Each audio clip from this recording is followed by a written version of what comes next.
Hello, Happy New Year, and welcome to the next installment of Piano Lesson with Richard Yang. Today we're going to focus on the Xion theme from Kingdom Hearts. I don't know how to pronounce that word, by the way. But English word is this music for the sadness of Xion. This is such a beautiful song, and it's definitely playable. It's not too difficult, but it's definitely not easy. So I'm here to help you, hopefully give you some tips on how I got it working. Right? So from the video link below, you can check out my performance of this piece, which I'm pretty sure you should enjoy. I totally loved it. So what this piano lesson is not about is that it's not about teaching you how exactly to play each and every single note. If you're a beginner level, you probably want to work a little bit more before you come back to this video. This video is really geared toward an intermediate player who can at least read or can potentially play this eventually. But with the help of this video, hopefully that can shorten the amount of time that it takes. Okay, so there are obviously two very different components in this piece of music. Number one is the notes, right? So from reading the online comments, I can see that from measure 9 and 9, there are a lot of people having issues with this. So I'm gonna give you some tips on it. So on the notes in general, and then is how you phrase, how you execute the rubato for this piece, because this piece is you don't want to play this straight time. It would sound horrible. So anyway, I'm going to begin by telling you that if you don't have the sheet music, please find the sheet music from you can find this on Google. Just Google for the Kingdom Hearts piano collections. This is in the Field and Battle album, the very last piece. And I will be going through the music by section, like section A, section B, and so on from the music. Okay, and so let's begin. So in the beginning, first of all, let's see how we count this stuff before we even get to the notes. Right? The way I count it is that I count each eighth note as a beat. Right? So in the beginning, the 16 notes, two of these, that'll be one. Okay. So the pickup is on the final beat of the measure. So let's go. 1, 2, 3, 4. 1, 2, 3, 4. 1, 2, 3, 4. 1, 2, 3, 4. 1, 2, 3, 4. Right? So that's how you count this. And regarding the notes, it should be fairly straightforward in the beginning. So I'm not going to spend too much time on this, right? So we have the F here. Instead of playing this, the music does know to play this note on the left hand because just so that it's easier. And next one, you move a little bit. Now you have the C here on the fourth note on the left hand. And then here I'm sharing F and G on my thumb.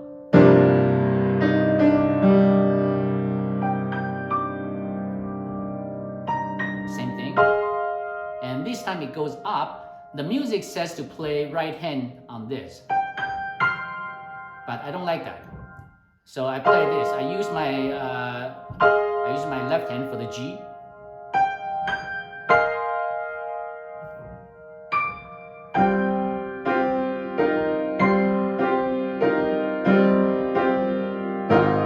And here you just use fingers 1, 2, 5 or 1, 4, 5, depending on where the middle note is.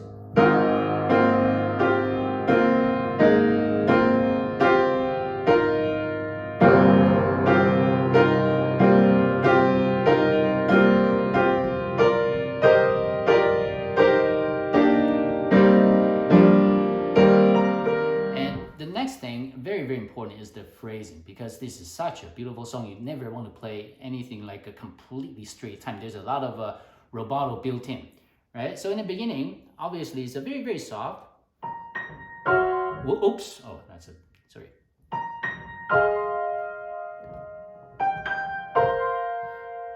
And you want to give it a little slightly, not big, but slightly less small. And now this part should sound like an echo. very, very soft. And then you use the piano from the beginning. Slightly bigger. And consider this a, everything is resolved. And then give it a little emphasis here, slow down a little bit. Same here.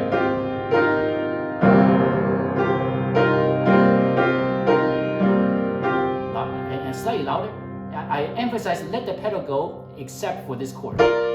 Because some recordings have the pedal down always, it sounds like this.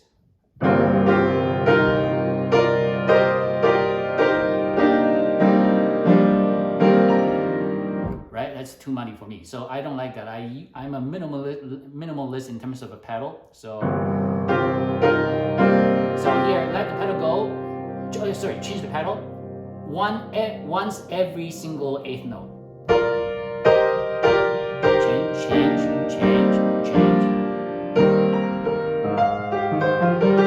Right, that's how you play the beginning. Now, section 8. So this is probably the section that gave a lot of people a lot of problem, right?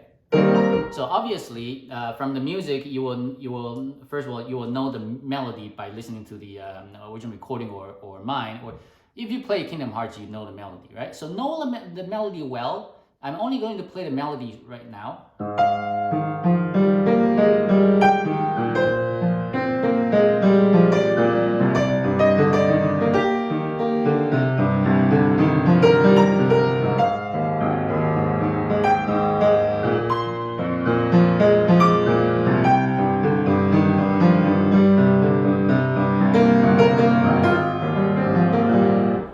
So you want to know the melody, so that's why the arranger put the accent mark on those notes where the melody is. Obviously, you want to try to bring out the melody, but try not to play that as an accent per se, because this is not really an accent. Now, because the whole point of this passage is you want to make everything flow smoothly. You don't want to want to do this. I'm gonna play. There is a one version on YouTube that plays like this.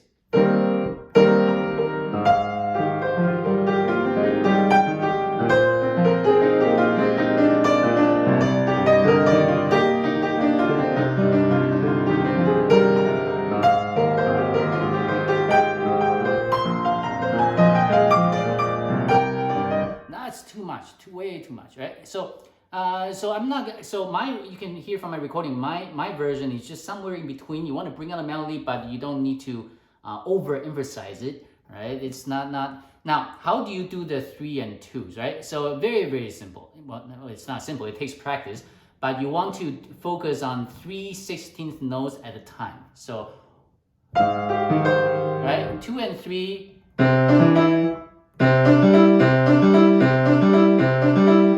Sure it's you should be able to play this. 1, 2,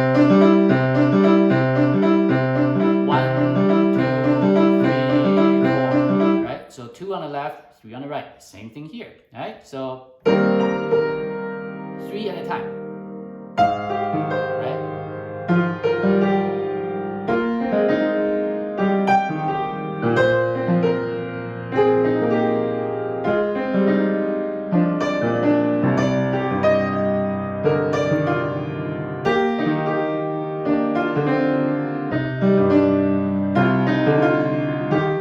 That's how you practice, and now I'm going to play very, very slowly to show you the finger. I'm not going to read it out loud, but you can just follow my the video. I'll play it very, very slowly.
section A.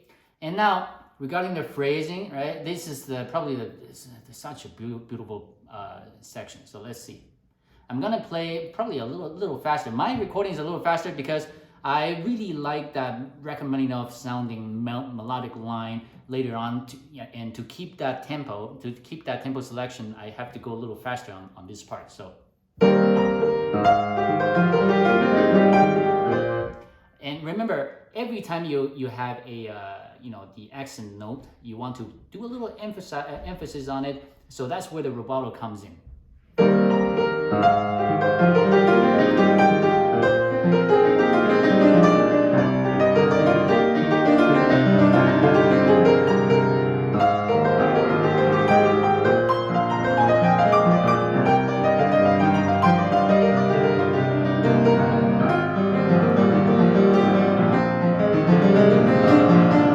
You can see I do a little crescendo over here.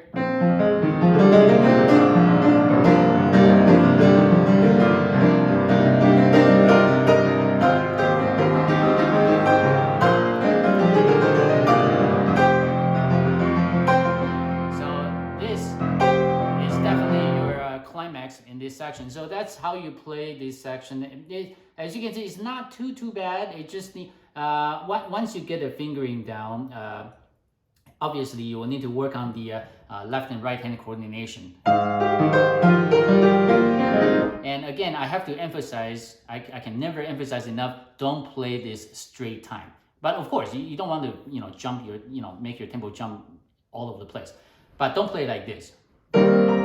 I'll play it slowly, just so that you know it's a normal music tempo. If I play it straight time, that's what it sounds like.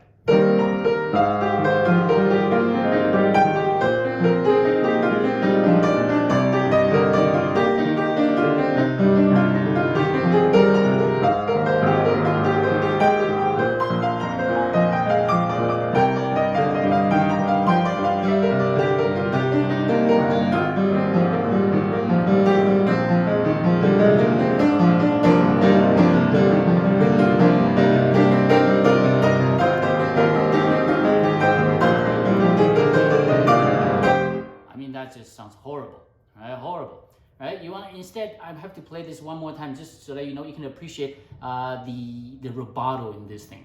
Right? So from here.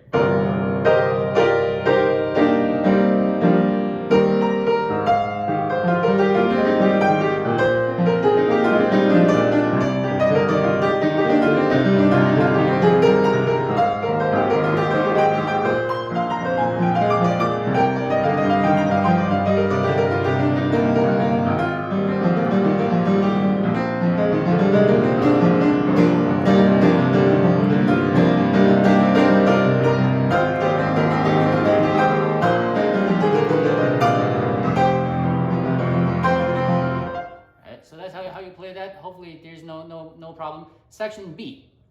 Okay, so this should be easier. Now on the this G and A flat, the instinct is to play with 2 and 3, which makes sense. I do that sometimes, but if you're not too comfortable, or when you find yourself you cannot keep the same pace, for example, listen to this. Right? If you cannot keep the same pace, use 1-3 instead. 1-3 is a lot more precise for tempo control, because you can lean on your thumb as a bass beat to follow. I don't know if that makes any sense. But with 2 and 3, sometimes it can be uneven unless you play a trio, of course. That's fast. But if you want to play at a certain set tempo, 1-3 works best. I do both actually. Depends on my mood, or depends on my if I'm too tired, too energetic. But I'm just saying 1 and 3 works. 2 and 3 will work usually, but after you get better. Okay. I'm gonna play slowly first.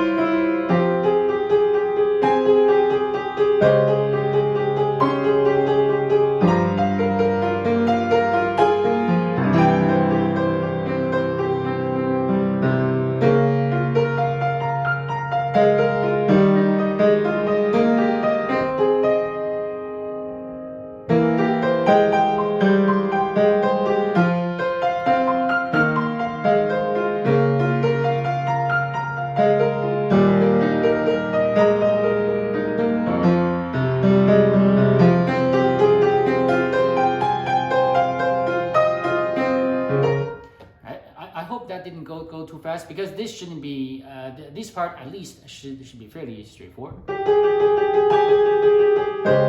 obviously you want to bring out those.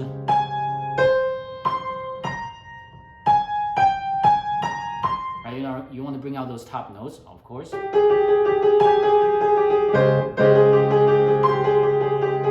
it a little, slow down a little bit, ever so tiny, to emphasize on this.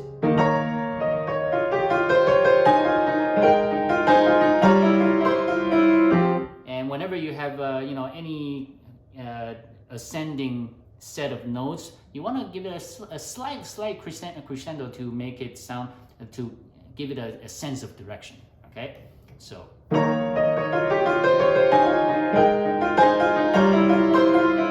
then back down.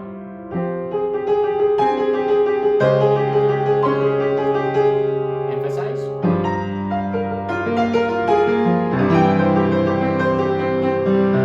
And now here I treat this as a new beginning, so completely pedal, change the pedal very, very clean.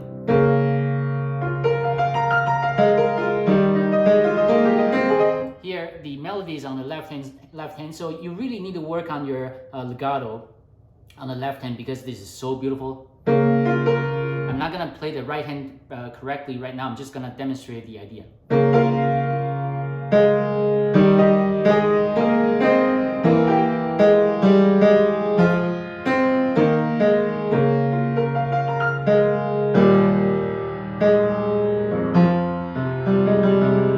You want to make sure you bring out that melody, because if you play this mechanically, it sounds like this.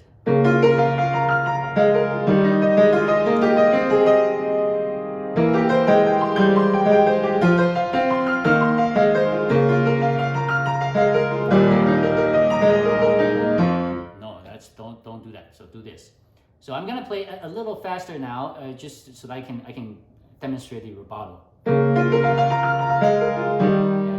Going a little higher, crescendo a little bit, right? You give it a direction. Now this is a mini climax, so you want to stay a little longer on the F.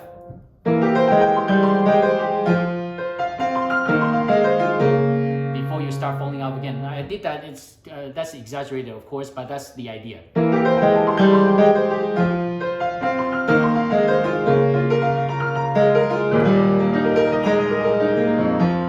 Make sure you capture those melody. Okay?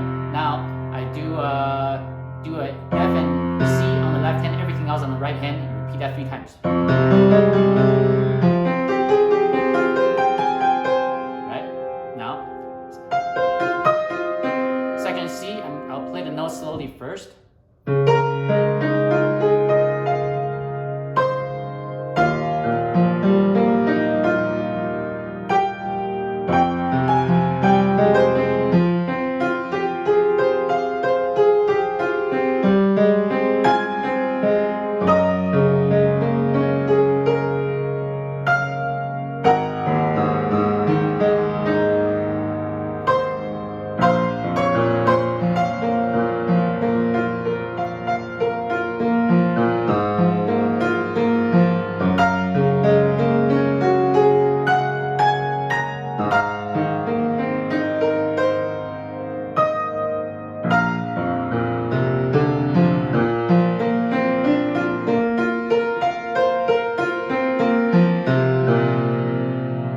C. So one more time. You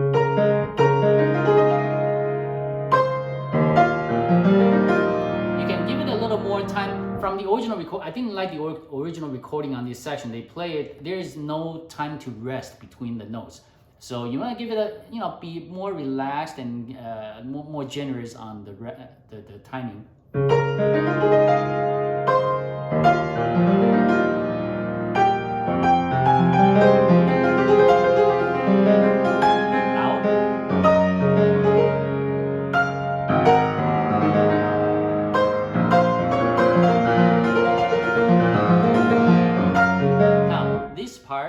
The left hand, I used my left hand only. If you find that switch too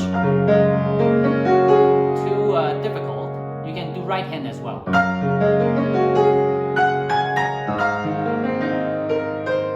But personally, I find it if I do the left hand only, it makes more sense. It flows better.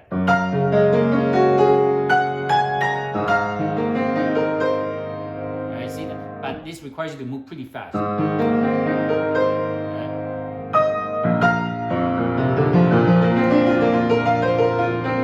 Now, the music says to use the right hand here. I don't know why, but you just use the left hand.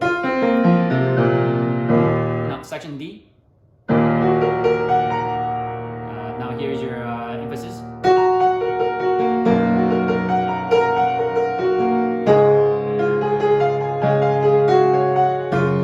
Oh, not fast, not slow enough. One more time, so that you can see clearly. So 1, 3, 5 here.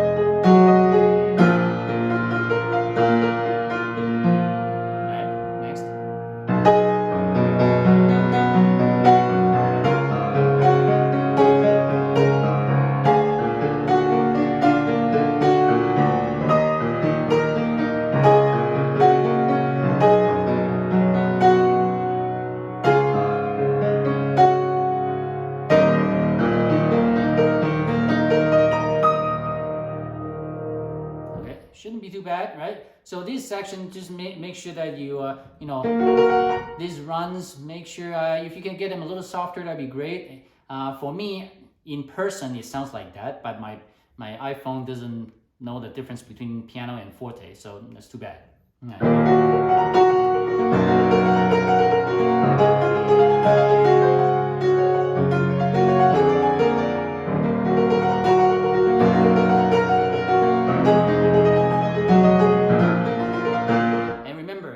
The B flat is part of the melody as well. If you can hear that.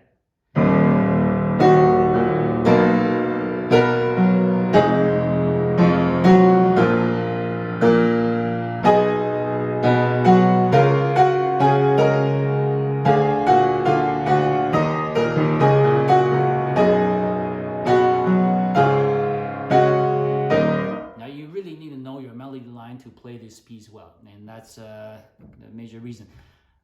Section E, it's a very, very cool section. It sounds very, very recommending of so. Do it slowly first, and I have a little tip in the beginning. So look at these notes. Remember, this G, the music is written pretty well. It tells you what hand to play what, right?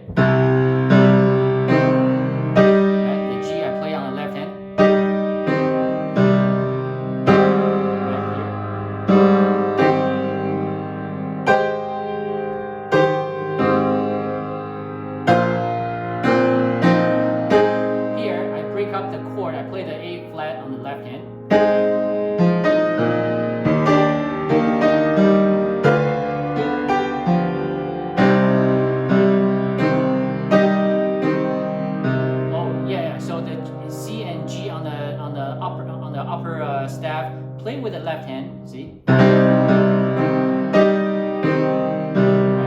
here.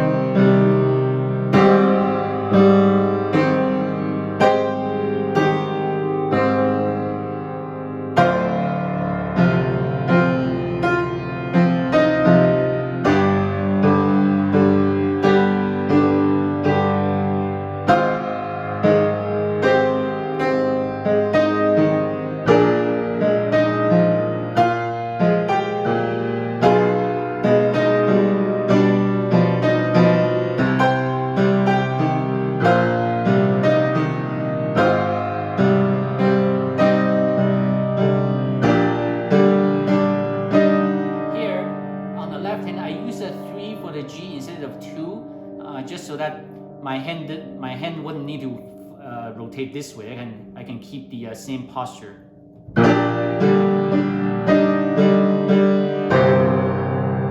Yeah, so that's section E. So this one is a double forte, so you want to play this loud. But I personally didn't bring out the double forte until section F, because that's truly the big one, right? So here it's just that you want to bring out that passionate sound.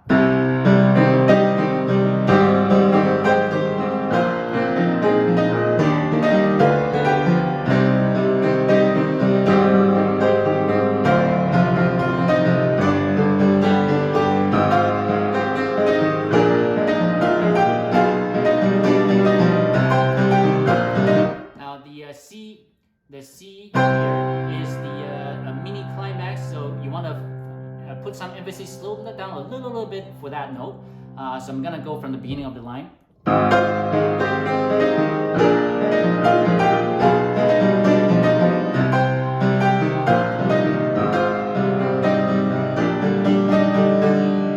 Here. And now remember, don't continue loud and crescendo. You want to go soft and then crescendo. Only the first note is loud. Okay,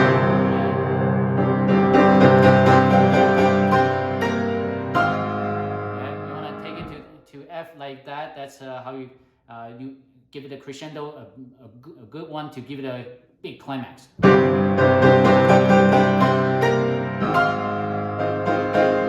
And from this section, it shouldn't be too hard. But you do have a lot of jumps, so you would require some practice, I guess. So I'll play that slowly first. Notes shouldn't be a problem, is on how you jump.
The highest climax in this piece. So you want to, everything's big, but of course you want to be able to differentiate between big and bigger, biggest. Yes. So it depends on your imagination. Like if you hear from my recording, that's my interpretation of how I envision this piece to sound. So you be the judge, right? Again, about playing things rubato versus straight time. Let me show you how this piece would sound if you play straight time. Even though I'll keep the dynamics the way it's written, so that I'm not trying to make it sound bad. I'm just playing straight time. Oh, maybe I can.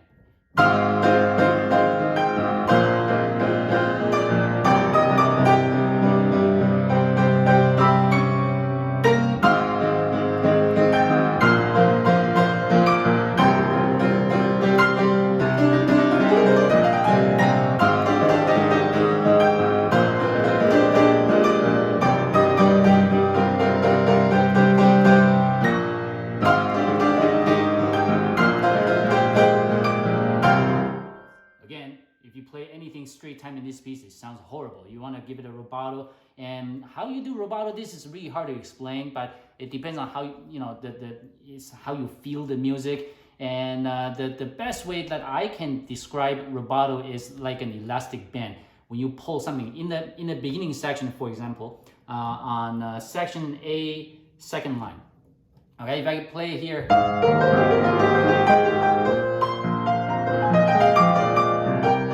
It's almost like I'm holding the elastic band right on the C, accented C here.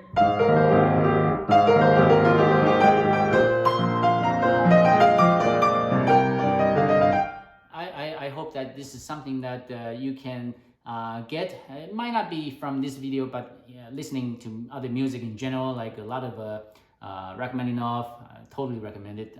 Rachmaninoff, lots of rubato like this and powerful chords, all that. My favorite composer, by the way. So that's how you play this. And so section F, second measure, 3 and 4s. This one you just kind of have to tough it out. Right, this is not a at least it's very short, so you can have some practice. It's I don't know how to practice this. I tell you a funny story. The way I play this before I knew how to play 3/4 properly is I would zoom up on the music. I would line them up to see where exactly do the lines land on the this, and I try to match that to my playing. For example, E flat first.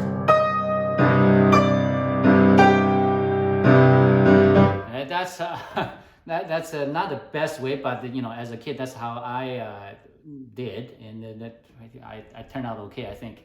And of course, every time you have a big chord, you want to emphasize that. For example, even the first one.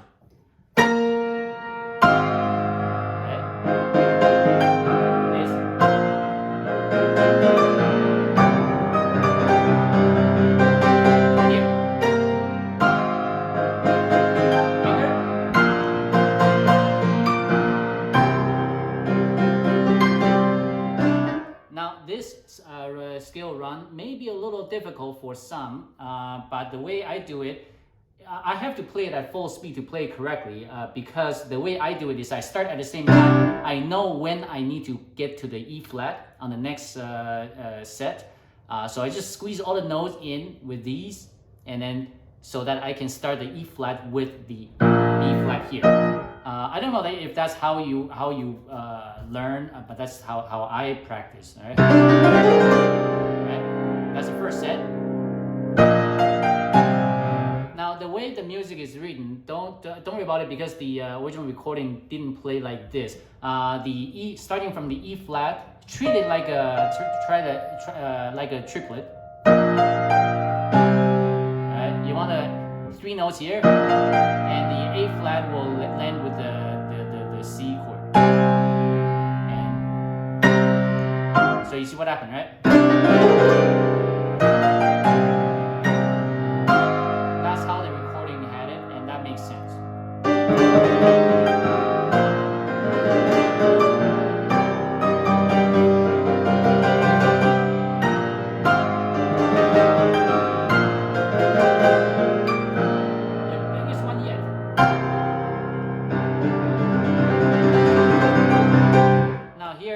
How do you count? 1, 3, 3, 2, 2. 3, 3, 2,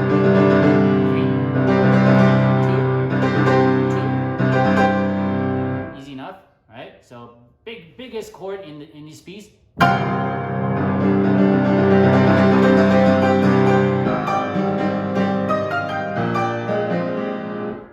Now the left hand here is something that you have to.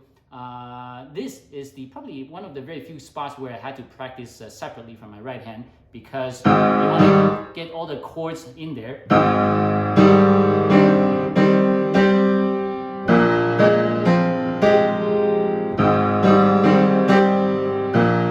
Right, so you want to, because it has nothing much to do with the right hand, it's okay to practice separately.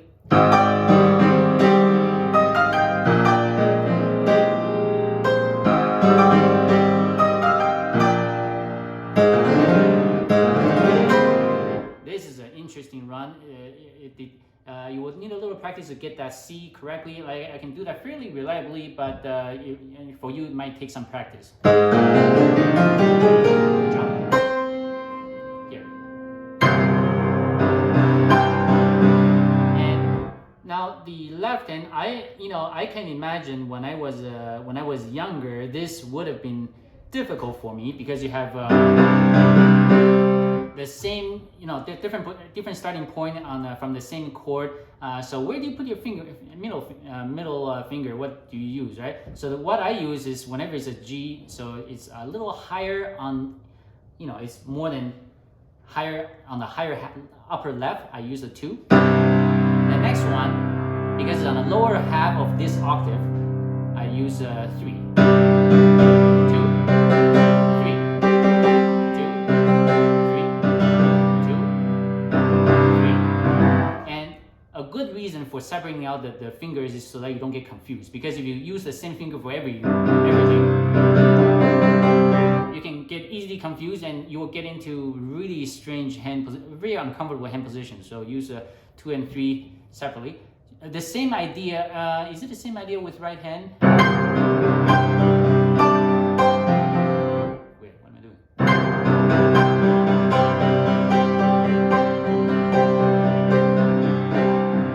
Well, what turned out right hand, I only use 2, right? So it works, right? Next one.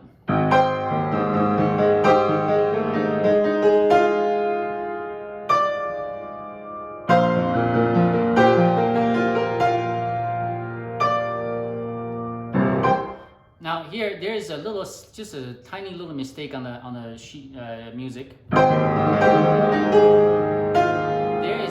There should be a tie on the left hand A flat to the A flat right below the F. You don't want to play that twice. For example, you don't want to do that. That's it. And now the second one.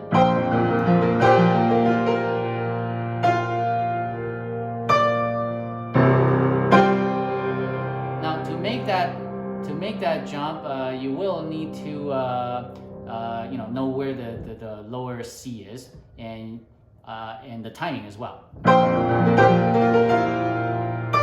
Now,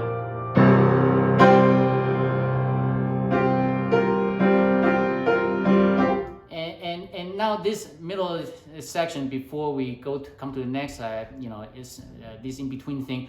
A lot of people forget that they need to follow the tempo as well, right? So a lot of people play this.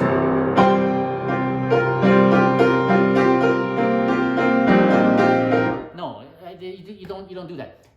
The tempo for this is actually very easy. You take it from the 2 measures before. So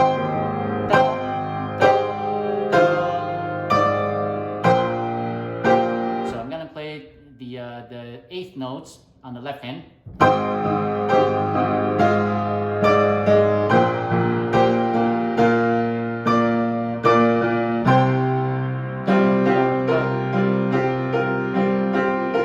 Right, so it's actually fairly fast, but not too fast. But of course, you need to do a little rubato here so it doesn't start fast right away. For example.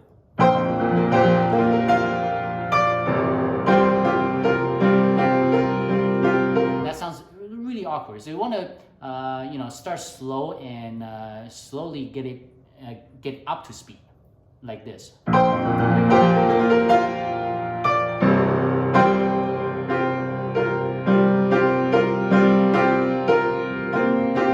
Slow down.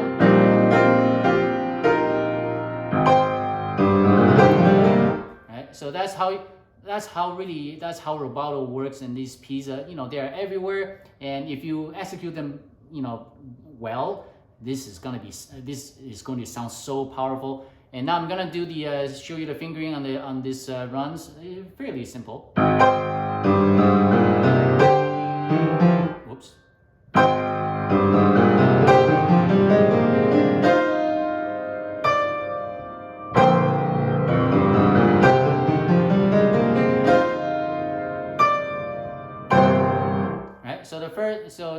To do that slow, remember you have 5, 3, 4. That's how I transition. 5, 3, 4. Now the next one, 5, 4, 3. Okay. Forget about the numbers. It makes sense to me because when I'm playing this, that's how I tell myself you know, when to change the, when to switch. Right, so you probably have your own way, but if you just follow my fingering, it should work well enough. This is Z.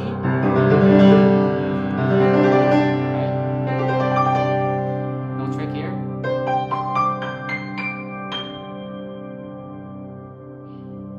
Now.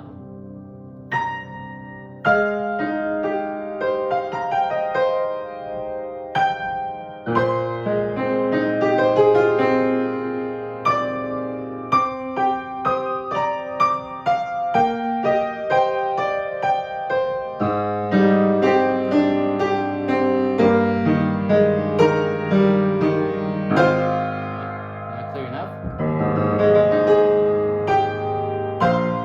This is really easy, you just keep doing the same thing.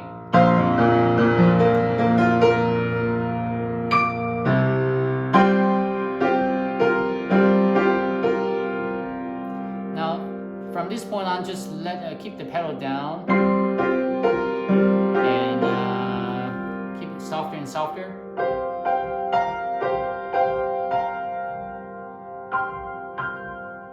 Slower and slower. That's how you take it to the end.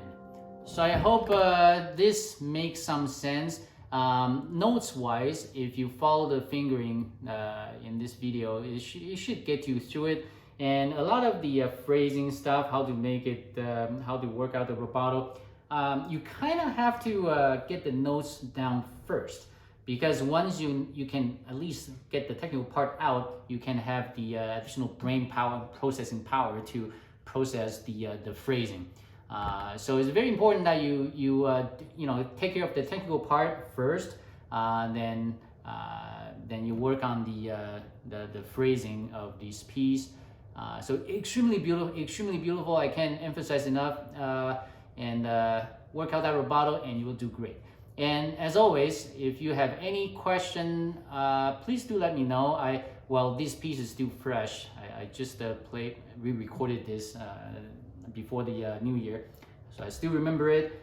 So if you have any questions, let me know. And if you have any requests for other piano lessons on any video that I've done, please let me know. For now, I only have planned to do all the Kingdom Hearts ones because these are typical enough to you know, that's worth a piano lesson, because anything that's too simple you can learn on your own or from anything else online. So I will see you guys for the next one, which is a medley of conflict, which will come next week. Okay, thank you, goodbye.